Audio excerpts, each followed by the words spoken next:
क्या दुनिया की सबसे बड़ी कार निर्माता कंपनियों में से एक वॉक्सवैगन अब तक के अपने सबसे बड़े संकट से गुजर रही है। एक तरफ पूरी दुनिया में इलेक्ट्रिक व्हीकल्स यानी ईवी का बाजार तेजी से बदल रहा है, वहीं जर्मनी की दिग्गज ऑटोमोबाइल कंपनी वॉक्सवैगन ग्रुप से एक ऐसी खबर आई है जिसने पूरी ऑटो सेक्टर को हलचल में रख दिया है। कंपनी के सीईओ ओलिवर ब्लूमे ने एक इंटरनल मेमो के जरिए कंफर्म किया है कि वॉक्सवैगन ग्लोबल लेवल पर 1 लाख नौकरियों में कटौती कर सकती है। ये आंकड़ा पहले बताए गए 50,000 जॉब कट से 2 गुना है। आखिर पोर्शे और ऑडी जैसे शानदार ब्रांड्स की पेरेंट कंपनी को इतने बड़े पैमाने पर छंटनी का फैसला क्यों लेना पड़ रहा है? ये सिर्फ एक कंपनी की कहानी नहीं है, बल्कि ग्लोबल ऑटो इंडस्ट्री में आ रहे गहरे बदलाव का संकेत है। इस छंटनी की सबसे बड़ी वजह है कंपनी की लगातार गिरती कमाई और बढ़ता खर्च।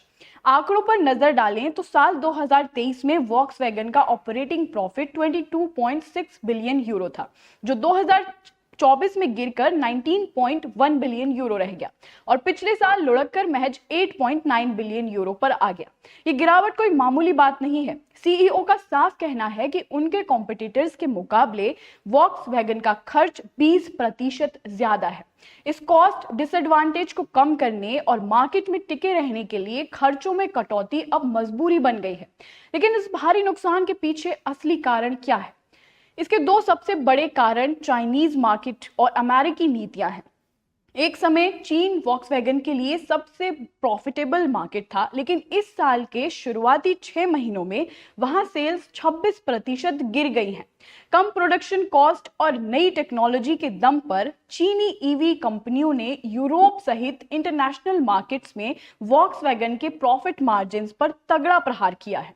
इसके अलावा ट्रंप एडमिनिस्ट्रेशन द्वारा लगाए गए इंपोर्ट टैरिफ्स की वजह से अमेरिका में भी सेल्स 7% ज्यादा गिर चुकी है। इस ग्लोबल प्रेशर का सीधा असर जर्मनी में कंपनी के मैन्युफैक्चरिंग नेटवर्क पर पड़ रहा है।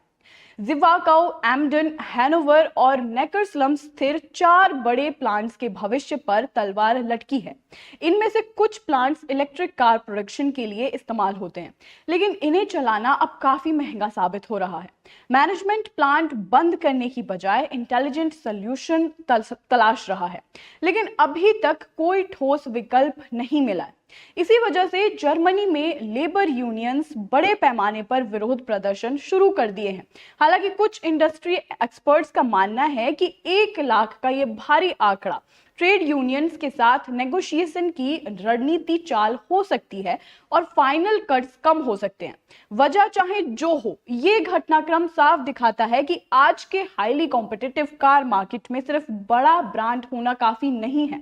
कंपनियों को ईवी रेस में टिकने के लिए खुद को अधिक कॉस्ट इफेक्टिव बनना होगा।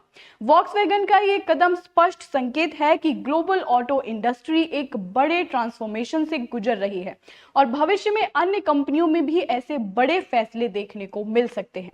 ऐसी ही इंफॉर्मेटिव अपडेट्स आपको आगे भी देते रहेंगे। देखते रहिए बिजनेस 24 टीवी।